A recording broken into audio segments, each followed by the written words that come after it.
সুন্দরী ফুরি গো হইতা কি আইয়া কেমনে লাগাইছিল সামনেটা লাগাইছে না পিছে লাগাইছে কন্ডম ইউজ করছিল ডগ স্টাইলে তো করে নাই তোর ফোনে চার্জ ধরলি কিনা তুই জ্বর ফাটালাম জ্বর। এই মেয়ের পুরো কাহিনী ভেঙে না বললে আপনারা বুঝতে পারবেন না মেয়েটা কত বড় খেলোয়াড়। দেখাবো এই ভিডিওতে, দেখতে থাকুন। তার সম্পর্কে যা যা বলেছি সবই ছিল অভিনয়। আল্লাহ গো আল্লাহ, কি মিথ্যা কথা বলে!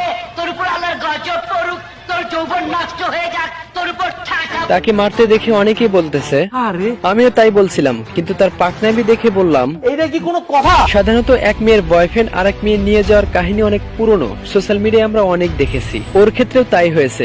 আরেকজনের বয়ফ্রেন্ড নিয়ে গেছিল কক্সবাজার, সেখানে গিয়ে করেছে বেড শেয়ার। কেমনে জাকারিয়া সুন্দরী ফুরি গো ফাইনাল মজা আয়া।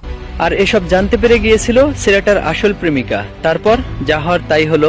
ফাটালাম জ্বর ফাটালাম বলছি বলে কান ধর আমি আর কোনদিন এগুলো হাসতেছে কোনদিন কারো বয়ফ্রেন্ড নিয়ে টানাটানি করুম না। আমি তোর বয়ফ্রেন্ড নিয়ে টানাটানি করবো না। আর হইলো কোনো আর কি এই যে ফ্রেন্ড সার্কেল কারো বয়ফ্রেন্ডের লগে কোনোদিন কথাই কমু না। আচ্ছা ফ্রেন্ড সার্কেল কোনো বয়ফ্রেন্ডের সাথে কারোর সাথে কথা কথাই কমু না এক কথা।